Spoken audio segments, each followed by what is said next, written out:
नमस्कार, स्वागत है आपका पॉलिटिकल पंचायत में। मैं आपके साथ दीपक कुमार। देखिए, चुनाव का माहौल है, गर्मा गर्म माहौल है। नरेश मीणा लगातार संघर्ष कर रहे हैं, अंता की जनता से मिल रहे हैं और इस बीच एक पत्र वायरल होता है, एक लेटर वायरल होता है जहां पर अंता में नरेश मीणा को जान से मारने की धमकी दी जाती है। उसमें साफ तौर पर लिखा होता है कि जान से मारने के लिए 1 करोड़ की फिरौती मिली है और अगर उसे बचाना चाहते हो तो 10 लाख रुपए दे दो। नीचे लिखा होता है रोहित गोदारा गैंग।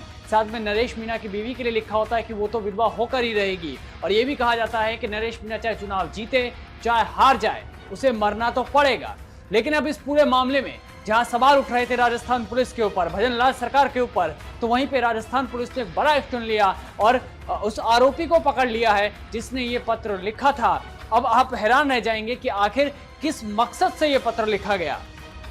क्या नरेश मीणा से उसकी कोई सियासी दुश्मनी थी या फिर मामला कुछ और था? हम आपको बताते हैं। दरअसल फिरौती नहीं देने पर 2 नवंबर के बाद नरेश मीणा को जो जान से मारने की धमकी गई थी और पत्र में सिसवाली के अमित थानीवाल और एक चूड़ी विक्रेता का जिक्र किया था। यह हमने आपको कल भी पत्र में दिखाया था, जिसके बाद पुलिस ने जांच पड़ताल शुरू की और मामला सामने आया कि 20 साल पुराने जमीनी विवाद के चलते 2 भाइयों को फंसाने के लिए कोटा के एक सेवानिवृत्त सहायक लेखाधिकारी ने निर्दलीय उम्मीदवार नरेश मीणा के नाम पर एक पत्र लिखा, जिसमें रोहित गोदारा के गैंग का नाम भी जिक्र किया गया।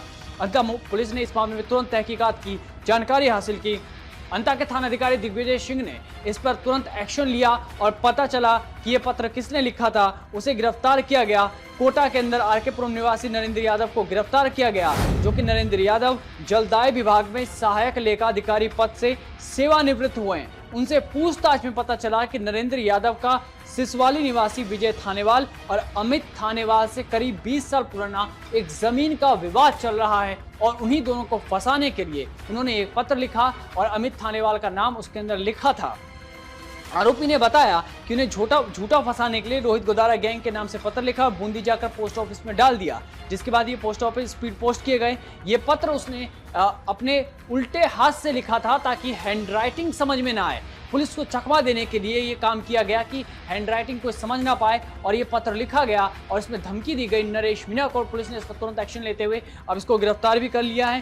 साथ ही पुलिस ने नरेश मीणा के लिए 2 हथियारबंद जवानों को भी तैनात कर दिया है, जो उनके साथ लामबंद रहेंगे, उनकी सुरक्षा करेंगे।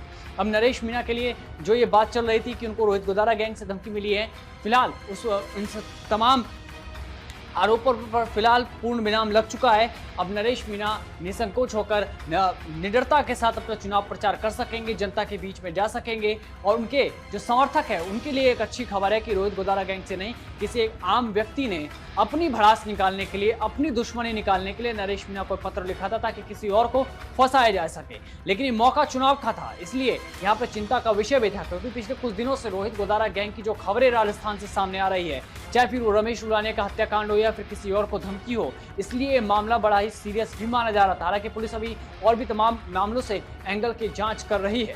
तो राजस्थान पुलिस के ताबड़तोड़ एक्शन पर आप क्या कहना चाहेंगे? साथ ही क्या नरेश मीणा के लिए अंता की जनता उनका साथ देगी?